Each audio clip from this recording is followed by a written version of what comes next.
Bonjour et bienvenue dans cette nouvelle vidéo flash dans laquelle nous allons répondre à la question suivante: de quoi est composé l'air? Commençons dans un premier temps par un bref point historique et discutons de Monsieur Lavoisier, grand chimiste français qui publia à la fin du XVIIIe siècle les résultats qu'il obtient lors de ses différentes expériences dans son œuvre appelée Traité élémentaire de chimie.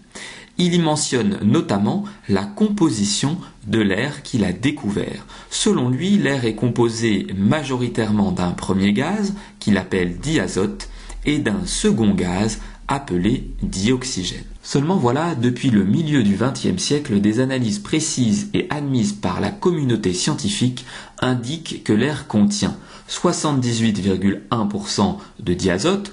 On se rend donc compte que M. Lavoisier avait raison en énonçant le fait que le diazote était le gaz majoritairement présent dans l'air, mais aussi 20,9% de dioxygène, 0,93% d'argon, du dioxyde de carbone dont le pourcentage est extrêmement faible, de l'ozone et d'autres gaz en très petite quantité. Si on représente tout cela sous la forme d'un diagramme circulaire, on se rend bien compte que le diazote et le dioxygène sont les deux gaz majoritaires présents dans l'air. Attention, le dioxygène est le gaz nécessaire à notre respiration, mais il n'est pourtant pas le gaz majoritairement présent dans l'air. Le gaz majoritairement présent dans l'air étant donc le diazote. Pour simplifier les choses, on considère souvent que l'air est environ composé de 80% de diazote et de 20% de dioxygène en arrondissant les pourcentages énoncés précédemment.